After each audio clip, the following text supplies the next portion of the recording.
Bueno, muchas gracias por estar acá en esta nueva edición de un Forbes Summit Money. Arranquemos para hablar de cosas tranquilas como son Argentina y el mundo. Facundo, ¿cómo ves una breve síntesis de dónde hay más estabilidad hoy, en la Argentina o en el mundo? Empezaste difícil, ¿eh? Bueno, gracias por la invitación primero. Creo que en los dos lados hay bastante inestabilidad todavía. Ahora podemos profundizar un poco más. Yo creo que Argentina todavía no está estabilizada la economía. Yo, como digo, siempre estamos en un proceso de estabilización, pero todavía faltan algunas variables importantes que podemos conversar. Acceso al mercado de capitales internacionales para el gobierno, aumentar las reservas, para lograr una economía más estable como está la economía de los demás países de Latinoamérica, exceptuando Venezuela, donde tienen un plafón, una base de estabilidad que, más allá de las recesiones que pueda haber en el país y de las incertidumbres políticas que pueda haber, como el caso peruano, por ejemplo, la estabilidad económica y financiera de alguna forma está más preservada que en Argentina. Respecto del mundo, ahora podemos divertirnos un poco más hablando de la situación de Estados Unidos y el impacto que está teniendo en el mundo todo esto que está pasando con las tarifas, la inmigración y las distintas variables del gobierno de la administración de Trump. Ana, ¿por primera vez pensás que Argentina por un segundo puede estar más estable que el mundo? Sí. Hoy, mirando el mundo desde lo que es un inversor global, todavía no, como dice Facundo, tenemos algunos desafíos futuros para canalizar, no somos Suiza todavía, pero desde el lado del contexto de lo que ocupa las mentes de los inversores globales, hoy el foco de atención está puesto en una gran incertidumbre institucional en los Estados Unidos, las cuestiones geopolíticas y la guerra comercial. Y es un momento de incertidumbre importante en el mundo. Y por primera vez en el plano local vemos la cosa moverse con algún grado de preocupación del mediano y largo, pero en el corto relativamente estables. Y Lucas, el mercado de capitales en este contexto de tanta incertidumbre entonces local e internacional, ¿cómo están reaccionando y cómo imaginás que van a responder en este corto plazo? Bien, primero muchas gracias Alex por la invitación. A ver, el mercado de capitales de Argentina, y un poco siguiendo lo que decía Facundo y Ana, sin ser contundentes con esa estabilidad respecto a lo que sucede en el mundo, en el último año y medio claramente ha tenido un nivel, digamos, de performance y de estabilidad mucho mejor de lo que ha ocurrido en el resto de los países. Ahora, dicho esto, ¿por dónde comenzar? Mercado de capitales, a diferencia de lo que fue 2016, 2017, no sé si recuerdan, en donde es el soberano el que lidera la vuelta de la Argentina al mercado de capitales.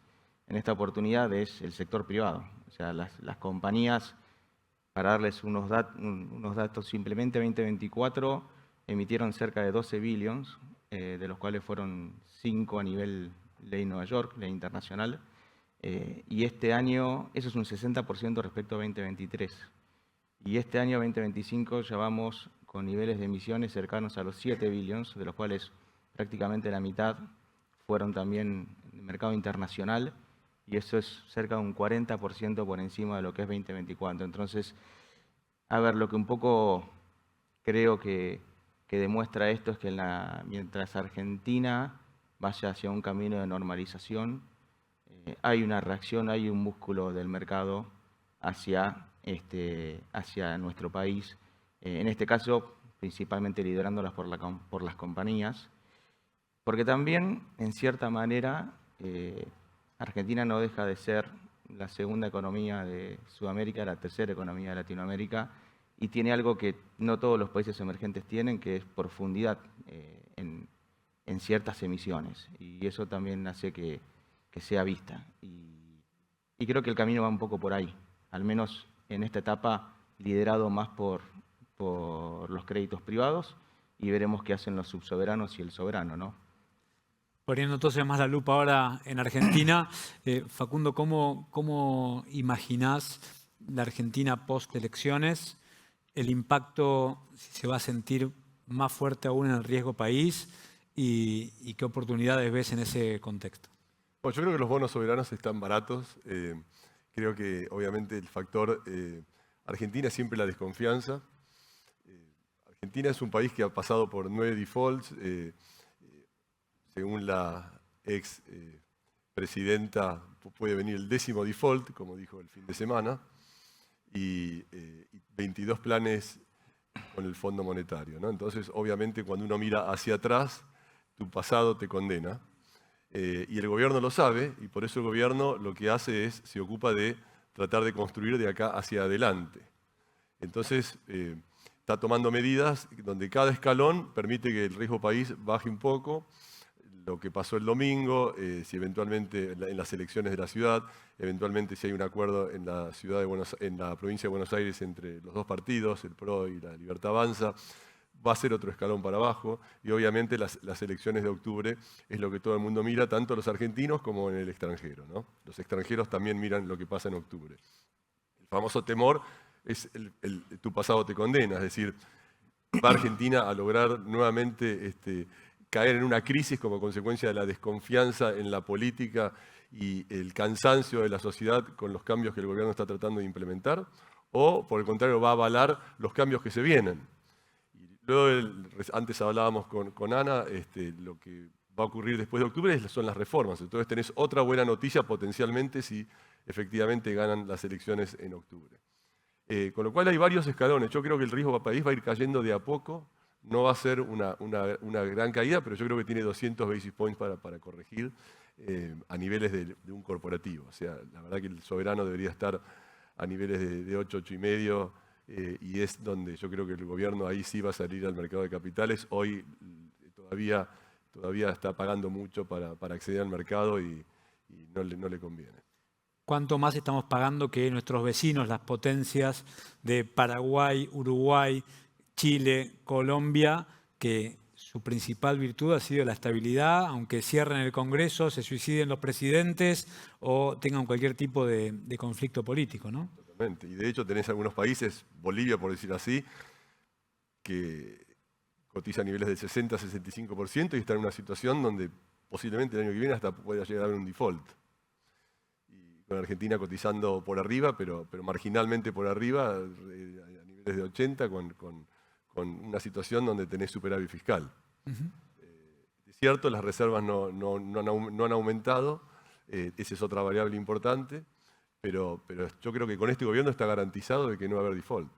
Pareciera que tener un presidente economista y sobre todo decidido como un tema principal, en el que pareciera que se le va la vida con el superávit fiscal, puede llevar a mantener esa línea frente a las tensiones con la política. Pero imaginás, Ana, en este contexto, compartís con Facundo una visión optimista, y cómo ves este tema que es el que están empezando a marcar varios economistas, econochantas, mandriles, según como lo llamen algún día, pero que están marcando la necesidad de acumular reservas. Primero suscribo al pie de lo que dice Facundo, el diagnóstico me parece de lo más acertado.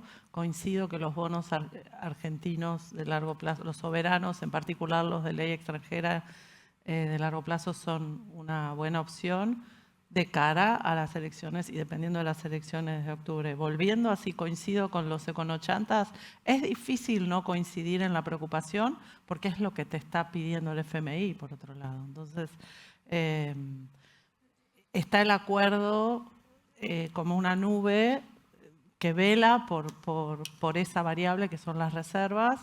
Está un crecimiento dispar de la micro en sus distintas facetas, y me parece que es clave lo que vos dijiste antes, que es que hay que ver cómo la población soporta o sigue dando apoyo después de un ajuste que acompañaron muy bien y que parecen seguir acompañando. Claramente es un cambio de rumbo. Yo soy optimista, más allá de la preocupación de los supuestos econochantas, pero comparto un poco la preocupación por las reservas y por el crecimiento dispar.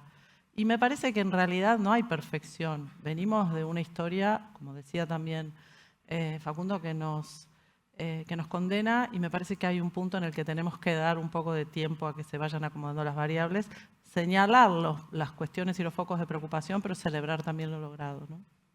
El tema del tiempo y las ansiedades y las necesidades legítimas también, ¿no? Porque obviamente que un acomodamiento de la economía, los ajustes implican un costo y una complicación que pareciera por el momento renovarse en las urnas con un voto de confianza. Pero ¿cómo ves, Lucas, en este contexto el clima financiero con mucha incertidumbre, pero crees que hay una oportunidad de aquí a fin de año de poder seguir, que se sienta en los mercados este voto de confianza que parece tener el gobierno en las urnas? Sí, yo quisiera tomar parte de lo que decía Ana sobre el final de su pregunta, que tiene que ver con que en definitiva el proceso es largo. Es imposible de pensar que después de décadas de no hacer bien las cosas es posible en muy poco tiempo resolver absolutamente todos los problemas. Tenemos que acostumbrarnos a que las soluciones se van construyendo, se van tendiendo puentes y sobre eso uno tiene que ir viendo qué es lo que falta y cómo lograr ir hacia ahí. Ahora, dicho esto, hay un tema que es matemático. Yo creo que lo mejor para la renta fija de Argentina ya pasó, en definitiva, y no es que no sea optimista con la renta fija, todo lo contrario, pero digo, lo que vivimos entre el 2023 y 2024 matemáticamente es imposible de repetir. Es decir, precios de 20, 30 dólares a cerca de 70, 75 los soberanos o los provinciales entre 50 y 60 están hoy arriba de 90. La apreciación de capital en renta fija se dio. Yo creo que hoy tiene muchísimo sentido la renta fija en los tres niveles de hard dólar, corporativos, subsoberanos, provinciales y nacionales, a lo mejor con distintos enfoques. Quien hoy está posicionándose en bonos soberanos, coincidiendo con lo que dice Facundo, lo que está buscando es ese resto de apreciación de capital, porque están todavía de manera relativa baratos respecto a comparables. Ahí es donde queda cierta apreciación de capital en la medida que el riesgo país pueda seguir perforando hacia la baja y acomodarse más en niveles de 450, 500 puntos. El resto de lo que es subsoberanos y corporativos, a nuestro entender, es más un posicionamiento de carry, de cupones, de devengar tasas entre el 7 y el 9%, que es muy buen negocio también, pero en donde la apreciación de capital va a ser más limitada.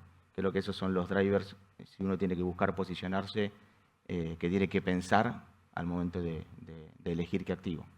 ¿Y qué es lo que más le preguntan los inversores optimistas, preocupados o cautos cuando les preguntan cómo seguimos en este contexto? Yo creo que, ¿O cuál es el consejo más valioso que ustedes creen que les pueden dar? sí, a mí, respecto a la deuda, un tema creo que también es importante viéndolo desde el punto de vista del inversor.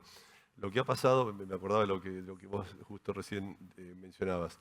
El año pasado este nivel de ganancias que hubo entre bonos de 20, 30 a 60 fue mayormente de inversores que se ocupan de deuda en distress en Estados Unidos. Ya a niveles de 60 ellos largan los bonos y se van a otro lado. Y entonces los fondos que están entrando a invertir en Argentina ahora son fondos, lo que llamamos de long, que mantienen posiciones y que están básicamente buscando los fundamentals del país. Y no tanto la apreciación brutal del año pasado de casi 100%. Y estos fondos se han quemado con Argentina en el pasado. Son fondos que arman sus carteras y las mantienen y están, por supuesto, siempre preocupados por la situación de Argentina, como decíamos, las elecciones, las reservas, son estas las variables. Es decir, lo que voy con esto es que está cambiando también el foco del inversor en Estados Unidos, por eso tampoco el riesgo país baja tan rápido, porque están estos nuevos inversores, muchos de ellos están atragantados todavía por la historia del pasado, son inversores que están tratando de ver si efectivamente los fundamentals de Argentina se mantienen para adelante, ¿no? Y esos fundamentals, hay una visión que acompañe por fuera del sector de energía y de minería y quizás agroindustria, que también por ahí tiene, digamos, ¿a dónde va a venir la plata y si va a alcanzar esa plata que va a venir para hacer que todo el modelo sea sostenible en el tiempo? Bueno, yo contesto y después si quieren. Dale. Pero no, yo creo que de vuelta, creo que Argentina tiene que acceder al mercado de capitales. Ese es un fundamento esencial. Cualquier país normal del mundo tiene acceso al mercado. Después podemos hablar un momentito de si Argentina va más allá de lo que estén haciendo en tarea el gobernante, si puede acceder o no, y cuál es la implicancia si se cierra el mercado, como pasó después del Liberation Day, donde nadie salía al mercado, ¿no? ¿Cuál puede ser el impacto en Argentina dentro de esa situación? Porque creo que la connotación de la inestabilidad en Estados Unidos es algo que todavía no hemos hablado y creo que es importante para el impacto puntualmente en la Argentina. Es decir, nosotros por un lado somos una economía cerrada, pero por otro lado no nos podemos dislocar de lo que pasa en el mundo. Entonces tenemos que tener en cuenta esa variable porque siempre tenemos una necesidad de eventualmente acceder al mercado de capitales. Pero en cuanto a los fundamentals, yo creo que la economía va a seguir creciendo. Creo que el tema acá va a ser la transición de aquellas áreas industriales donde no se ven favorecidas por la situación puntual del tipo de cambio de Argentina, todavía altos impuestos y bajo consumo. ¿Qué inflación imaginás de aquí a un año? Bueno, nosotros vamos a hablar en términos mensuales, para junio del año que viene vemos una inflación de menos de un dígito mensual y de ahí manteniéndose hacia la baja. Con lo cual estamos viendo para el año que viene una inflación entre 17 y 18% y para el siguiente año una inflación que sería milagrosa de menos de 2 dígitos. Creo que firmamos todos. Todos firmamos, pero el tema es si logramos hacerlo. Y Ana, como recién ahí Facundo dio el pie para este tema claramente, ¿cómo impacta en la Argentina la inestabilidad de Estados Unidos y del mundo, digamos, de alguna manera, ¿no? La batalla comercial de Estados Unidos con China? Digo, ¿cómo nos impacta?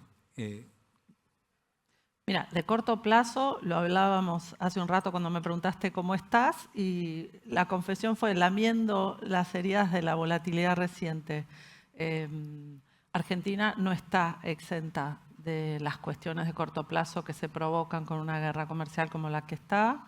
De largo plazo creo que son oportunidades, en particular para las industrias que vos mencionaste, energía, minería. Yo no dejaría la situación de la industria financiera. Es un poco conflicto de intereses decirlo, pero básicamente el sistema financiero argentino tiene que hacer el catch-up, o tiene la oportunidad de hacer el catch-up hoy y ponerse realmente a hacer project finance, etc. Me gustan esos 3 sectores, pero sí, el contexto externo nos golpea y mucho. Vos, una de las cosas que decía Lucas respecto del rally que los bonos vinieron llevando en los últimos 2 años, eso lo viste en el mercado de los equities también. Y yo no considero que estén caros respecto del largo plazo, pero en el corto plazo, cuando Trump hace lo que hace con sus conversaciones con China, con Europa, etcétera, tenés un impacto directo sobre los equities argentinos y lo viste en las últimas semanas. Entonces, en definitiva, sí, no estás exento de la volatilidad. Pero los fundamentals empiezan a acompañar con esos nubarrones y si tenés un par de reformas, como también Facundo decía, el smart money ya está quemado un poco y está esperando. Va a esperar probablemente un poco más. Yo creo que en la línea cronológica primero va a entrar, si ya no entraron, los capitales de los empresarios argentinos, después en bonos, etcétera, lo que quede por recorrer de ese achicamiento de los spreads. Después las compañías públicas y recién después vas a tener Expo, RI, etcétera, inversión en economía real, de gente hundiendo caños en la tierra porque tenés que esperar a las reformas estructurales que necesitamos. Y Lucas, ¿imaginás estas reformas en el corto o mediano plazo? ¿Coincidís que obviamente será un impulso muy importante, pero cuál es tu mirada? Bien, mi mirada es muy parecida a lo que decía Ana, desde lo internacional o local, y voy al tema de reformas. Es en un mundo que está con los conflictos comerciales en los que está, eso hace suponer claramente menos crecimiento o menos nivel de actividad, más inflación. Y eso, en definitiva, tampoco es positivo respecto a lo que puede impactar en la Argentina si el contexto fuese diferente y si la baja de tasas que se espera realmente va a ocurrir o hasta si se puede profundizar. Y eso creo que hoy está en discusión. Entonces, desde ese punto de vista, esa incertidumbre claramente genera no el mejor clima para la Argentina, más allá de que destaco que hay ciertos sectores que van a estar liderando la actividad. Nos mencionó Ana, energía, minería, agro, industria del conocimiento. Industria del conocimiento el año pasado generó exportaciones por casi 7.000 millones de dólares. Energía pasó de déficit a superávit en 3 años y medio. En definitiva, esas industrias van a liderar al menos la generación de reservas, que no es menor, o sea, el ingreso de dólares, que no es menor. Creo que el desafío es cómo conviven con la heterogeneidad del resto de las industrias de la Argentina, ¿no? Los desafíos es cómo mantener la actividad no solo en estos sectores, sino en los sectores industriales y cómo impacta en el empleo. Eso creo que son 2 drivers que hay que mirar en el corto y mediano plazo. Y eso va a venir después acompañado por las reformas que deban hacerse seguramente a partir del año que viene, pero que en definitiva van a estar un poco marcadas por lo que ocurra con la competitividad que tenga la Argentina en estos sectores. El gobierno de Macri generó una euforia en el mercado de capitales, muchos que volvieron a la Argentina después de mucho tiempo y había unas expectativas de crecimiento muy grandes. Y también aquella frase de la lluvia de inversiones sustentaba de alguna manera gran parte del proyecto.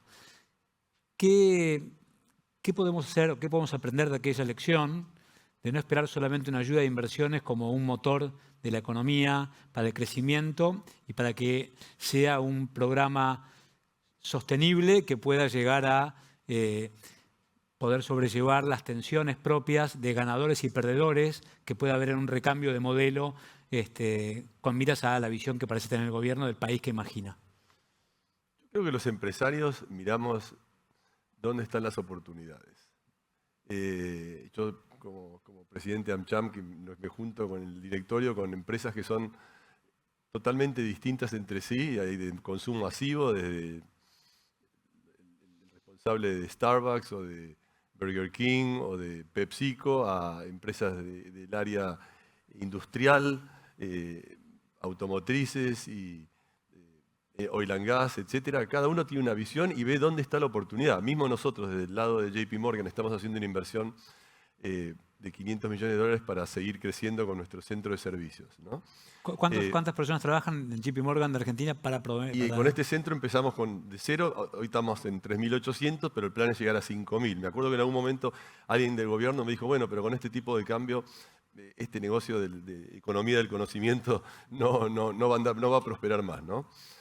O sea, no lo decía negativamente, lo decía como una realidad, ¿no? De algo que lamentablemente el hecho de tener que usar la moneda para anclar las expectativas de inflación puede hacer que determinados negocios se vean afectados y entre esos los negocios que de alguna forma ocupan la contratación de talento a un costo menor que en otros países. Outsourcing, que ahora fue barato en su momento, es caro hoy. Pero en el caso nuestro, por eso digo, siempre es importante el empresario mira las oportunidades que hay en determinado sector y las analiza en profundidad. Nosotros lo que siempre analizamos es, porque todo el mundo me dice, pero con este costo ahora ya no te conviene más seguir acá. Pregunta clásica. Yo comparo el costo de un empleado prime, por decirlo de una forma, un sofisticado profesional joven salido de la universidad, con buenas notas, con buen inglés, etcétera, etcétera, con alguien que puede hacer el mismo trabajo en Estados Unidos. Y la realidad es que Argentina todavía sigue siendo súper competitiva. En costos, el mercado laboral americano es mucho más caro que el mercado laboral argentino. Es cierto, nos estamos acercando a algunos lugares. Yo siempre digo, no nos comparemos con la India. Nosotros tenemos en la India 70.000 personas. En Bangalore, Mumbai, en tres ubicaciones distintas. El costo ahí es la mitad que el argentino. Pero yo estoy comparándome con el costo de Estados Unidos. Entonces todavía tengo la posibilidad de seguir contratando profesionales de muy buena capacidad a niveles muy por abajo de Estados Unidos. Ahora, de vuelta, el tema impositivo es lo que incide siempre sobre eso. No es el costo tanto salarial de lo que recibe el empleado, sino es el costo de lo que recibe, del costo total que paga el empleador. Por eso las empresas dentro de AmCham de consumo masivo son las que más se quejan del tema de, impositivo, o los automotrices. El 50% de su injerencia es básicamente el impuesto. Y por eso hay que trabajar en eso, porque si no, vas a ser un país a la larga poco competitivo y se te van a destruir los fundamentals que hablábamos antes para la economía. Pero si vos lográs reducir estos impuestos a nivel nacional y provincial y municipal, vas a poder ser competitivo con una moneda cara. Y ese es el análisis que yo hago para el centro de servicios. Eso es básicamente las reformas urgentes y tanto tiempo esperadas, ¿no? A ver, yo creo que hay muchos aprendizajes de la época del gobierno del PRO. Uno es el superávit fiscal, lo tenemos en la bolsa, está ahí, hay que sostenerlo. Desde el lado de la búsqueda de oportunidades de los empresarios, una vez que vos podés nutrirte de estas desregulaciones, de las capacidades de crecimiento, será cuestión de atender sectores. Coincido con Facundo en que el talento argentino todavía es competitivo. Mi preocupación de largo plazo es cómo educás a las próximas generaciones para abordar una economía que va a tener distintas demandas de conocimiento y las reformas, definitivamente. Sí, me gustaría aclarar que el aprendizaje del superávit también es clave. Y me acuerdo haber dicho algo parecido a esto el año pasado y a veces resulto aburrida. Tenemos que generar localmente y endógenamente inversores de largo plazo para la Argentina. El mercado de capitales tiene que profundizar las posibilidades y las oportunidades y la seguridad jurídica tiene que estar para que podamos diseñar planes de retiro, para que logremos que haya inversores de largo plazo en la Argentina que mitiguen un poco el impacto de la volatilidad cuando los mercados en el mundo vuelan o cuando la Argentina parece que se porta mal. ¿Ves algún punto de similitud con aquel momento de euforia con 2017? Sí, en definitiva... Sí, digo, aparte coincide un escenario electoral, recordemos, ¿no? Que el mejor momento del PRO, 2017, ganan las elecciones intermedias, estaba clima de euforia y 4 meses después todo tembló, ¿no? Sí, en definitiva, cuando uno trata de acompañar a los inversores en el armado de sus carteras de mediano y largo plazo, lo que trata de evitar, evidentemente, es tanto la euforia como el pánico, ¿no es cierto? No son buenos consejeros. En definitiva, es importante lograr hacer foco en el asset allocation, en qué les da seguridad, qué les transmite comodidad a cada una de las carteras que se diseñan, no son todas iguales para todo el mundo.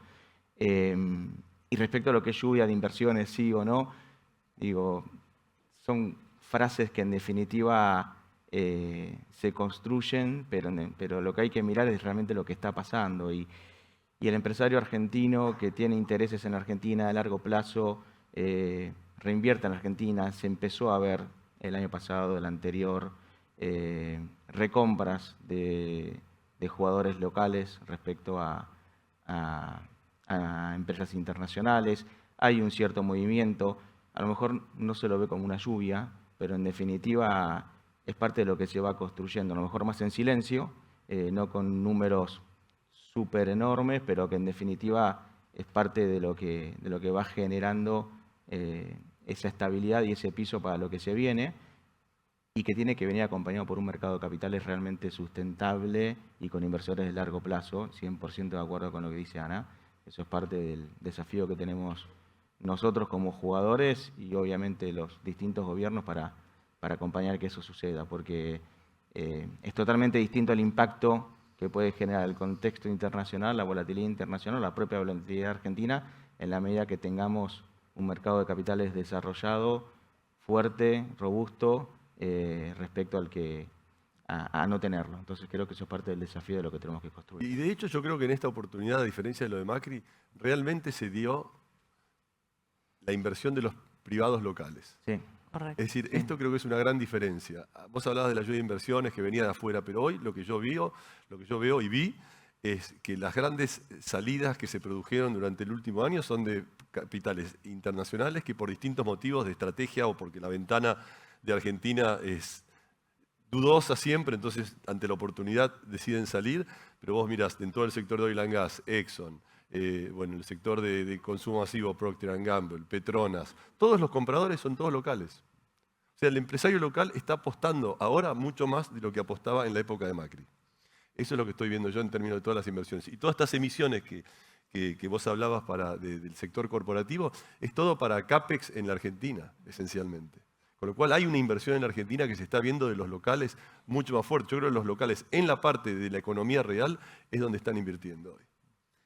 Para afuera, y la última, ¿transmiten euforia, optimismo firme u optimismo cauto? A los tres asumo que optimismo por eso, pero si alguno pesimismo, adelante también. Yo, optimismo no tan cauto. Optimismo firme, un optimismo... Sí, yo creo que Argentina esta vez es distinta tal vez la situación. Y esta duda de optimismo cauto, finalmente entonces no haces nada.